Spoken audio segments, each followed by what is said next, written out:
Thanks, ladies and gentlemen. It's with great privilege that we induct for 2023 the late Mick Cleary. I'd invite Danny to come forward and speak on behalf of the family. Welcome, Danny. Mate, growing up in a house full of brothers probably accounts for a lot of his early cricket introductions. Yes, I should have got my notes up earlier. I can do this one. Dad had a lot of his early years. Grew up on a farm down Bunyip, just before Warrigal out there. I was talking to his brother here tonight on our table, Ted, and he was regaling that, to answer your question, my grandfather put in a concrete wicket, which was very beneficial, and it became the battleground. They're out of town, and cricket was a big part of their life. So I'll get my notes out while you ask the next question. Take your time. Tell us about Mick's early career in West Gippsland. His three clubs, firstly at Bunyip, in the Bunyip and District Cricket Association back in 66, 67, and then the combine of Bunyip and Garfield in the Warrigal Cricket Association, and then seasons 84, 85 to 87, 88 for the Forest Cricket Club in the Colac and District Cricket Association.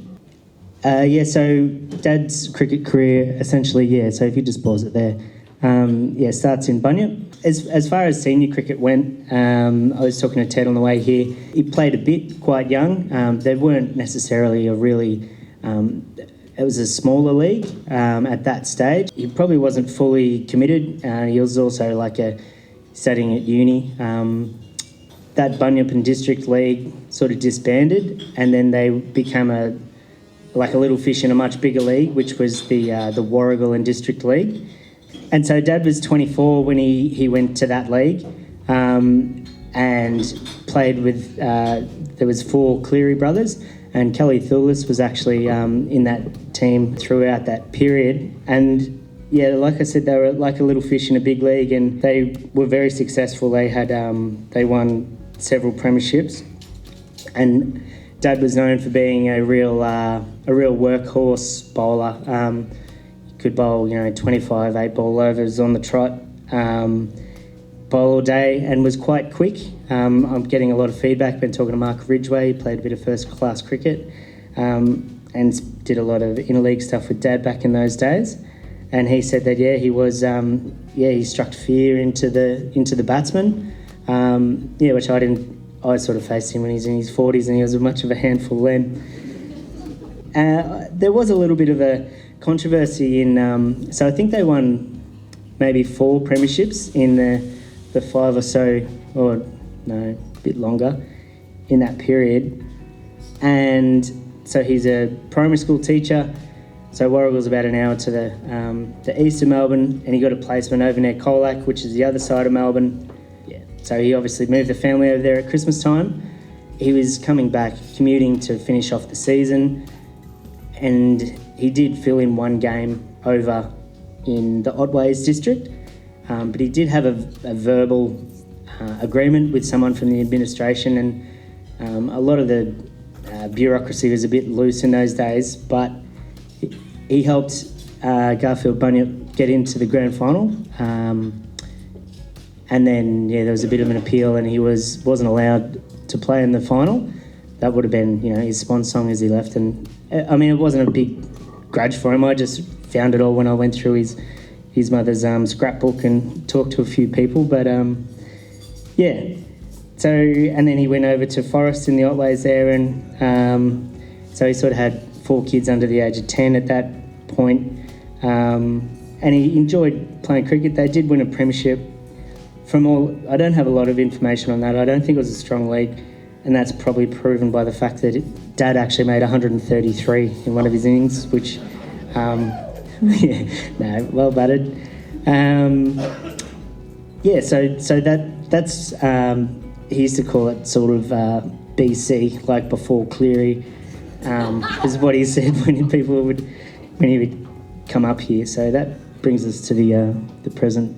If we look at his profile, there's lots of cricket being played, many eventually in leadership positions, bags of wickets being captured, lots and lots of finals, premiership chances, some successful, plenty of representative cricket, and friendships accrued both on and off the field of battle.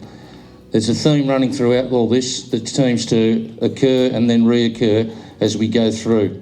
We might have a look at a very, very touching interview with Michael now.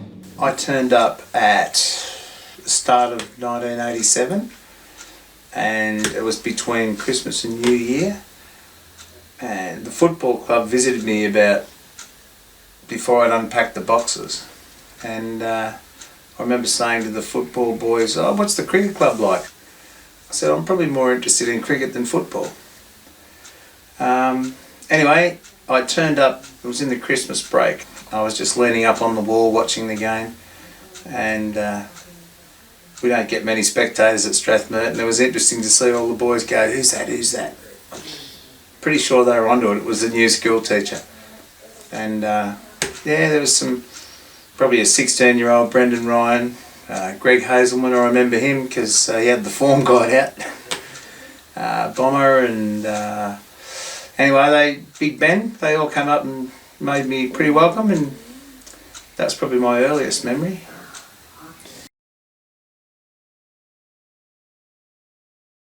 We played in 5 finals and won 3 of them. I think a lot of that goes to the Guthrie family. Neil Guthrie, I know, is a premiership player from a previous vintage, and the Guthrie medal. So the Guthries were a big cricket family. And when I got here, Chris was captain. Chris captained the first 2 years, and Chris was doing the wicket. And so the Guthries were a big part of it. I didn't really mean to be captain. No one wanted the job. I really landed on my feet there. They said, "Have you ever been captain before?" I said, "No, I've been vice captain." And they said, "Oh, well, do you want to be captain?" And won the next 3. And I often felt that Chris Guthrie had done most of the work to get the club where we were. And I was really rapt that he came back and played in one of them at the end. So the other thing I'll remember too is that in that era, probably courtesy of the Guthries too, we were the only club in the competition that had a bowling machine.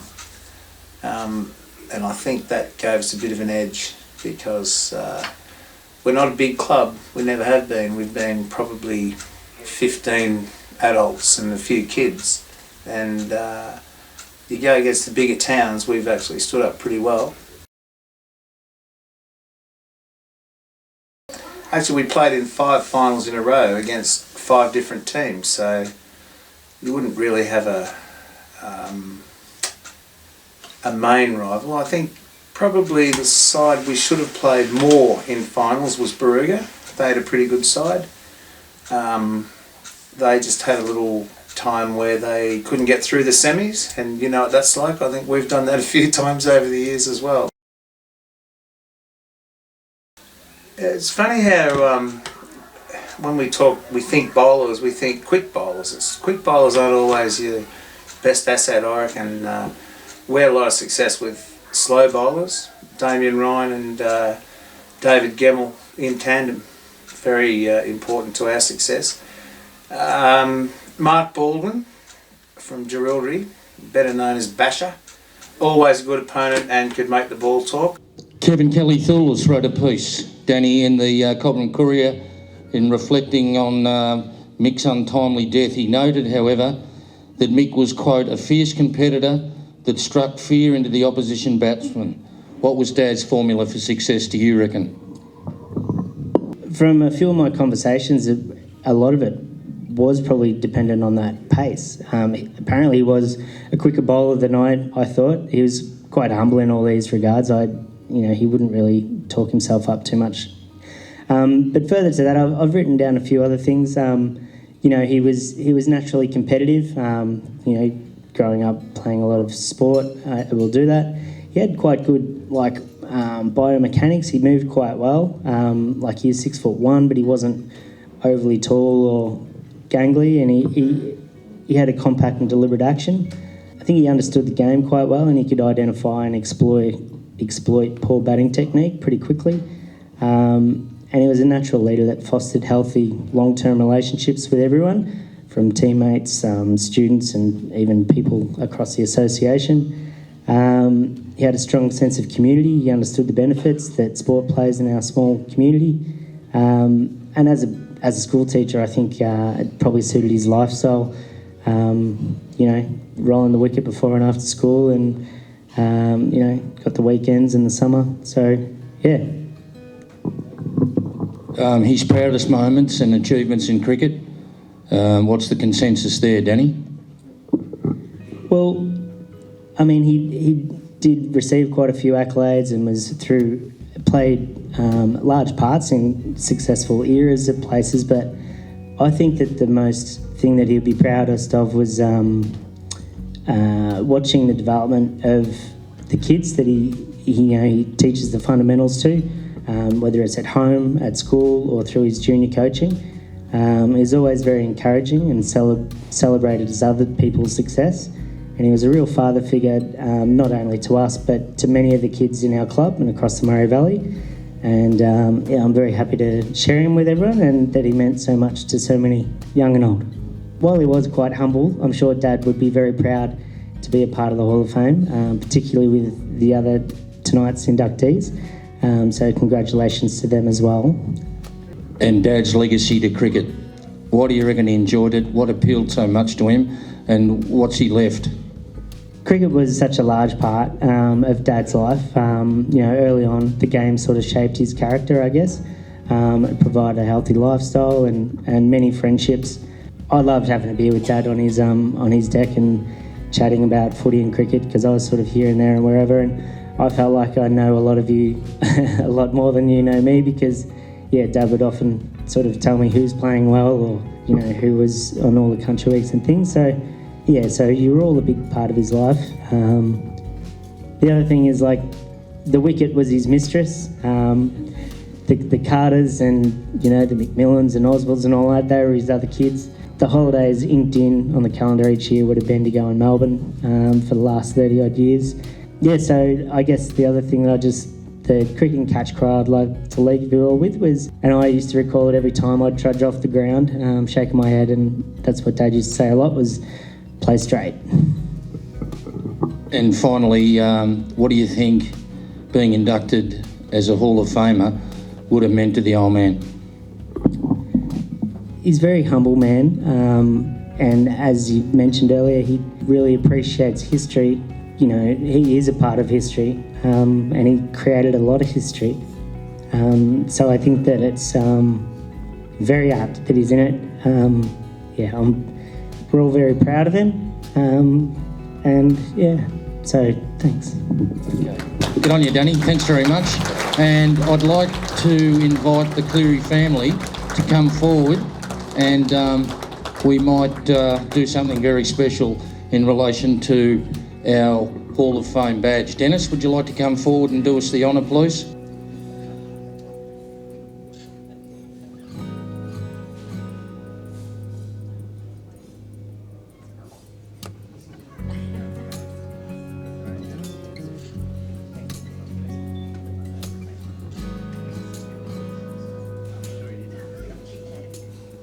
Okay, ladies and gentlemen, our third inductee for 2023, the late Michael Cleary. We might take some photos.